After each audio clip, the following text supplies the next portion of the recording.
ফেরেশতা শুধু জিবরাইল আসে না, লক্ষ লক্ষ নিয়ে আসে।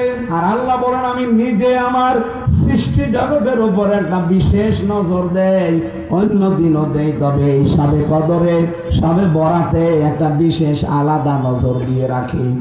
আমরা 5টা রাতের নাম পেয়েছি, শবে বরাত, শবে কদর, শবে মেরাজ আর 2 ঈদের রাত। এই 5 রাতে আল্লাহ একেবারে প্রথম আসমানে আসে, ডাক দিয়ে বলে দেখো যারা ট্যাক্স তোলে না, সরকারের লোকজন যখন ট্যাক্স তোলে, ট্যাক্স দেওয়া হয়ে গেলে একটা কাগজ আপনাকে হাতে ধরিয়ে দেয় যে আপনার ট্যাক্স পরিশোধ হয়ে গেছে।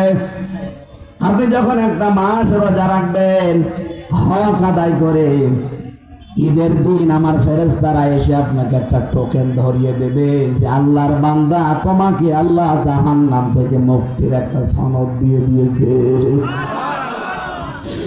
রব্বুল আলামিন বলেন আমি একটা বিশেষ নজর দেই, কি বলি জানো? নজরে আমার বান্দাদেরকে আমি ডাকতে থাকি, আসো। যদি কারো অপরাধ থাকে আমার কাছে বলো, অপরাধগুলো আমি আল্লাহ ক্ষমা করে দেব। কিন্তু যদি বান্দার কাছে কোনো অপরাধী থাকো, আমার কাছে মাফ চাওয়ার দরকার নেই, আগে ওই বান্দার কাছে স্বীকার করে আসো। এই 15.5 বছরে আল্লাহর কাছে অপরাধ যাই হয়েছে, আমি যতটুকু দেখলাম এই 15.5 বছরে সবচাইতে মানুষের বান্দার কাছে অপরাধ বেশি হয়েছে। উনি বলছিলেন যে 3 বার আমরা আসলে ভোট দিতে পারি নাই। আসলে আমার এখন 33 বছর বয়স, 92 সালে আমার জন্ম। আমি হিসাব করে দেখেছি 18 বছর থেকে ভোট দিলে আমি 3 বার ভোট দিতে পারতাম, একবারও পারি না। আমি মানুষেরটা বলতে যাব কোন কারণে? আমার নিজেই তো ভিকটিম। তাহলে 3 বার আমি যদি না পারি, পেয়েছে কে? একবার তো একবারে 154 জন হয়ে গেলেন, আর একবার রাতের ভোট দিনে করে ফেললেন। কথা বলেন এখানে। ভোটটা কিন্তু আমার অধিকার ছিল, আমার হক ছিল, আপনি আমাকে দিতে দিলেন না।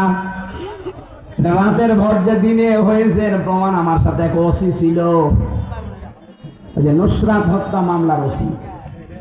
উনি একদিন আমার ফাঁসির কন্ডেম সেলের ভেতরে এসে আমার বলছো, হুজুর আপনি সেলে এসেছেন, আমি খুব খুশি হয়েছি। কেন আপনি খুশি হয়েছেন কোন কারণে? আমি জেলে পয়সা মরছি আর আপনি খুশি না? বাইরে আপনার ওয়াশরুম তো আমি কিন্তু কাছে যেতে পারতাম না, আজকে একেবারে সরাসরি 2 জন এক জায়গায়, এই জন্য আপনি খুশি। কেন কি প্রশ্ন করবেন বলেন?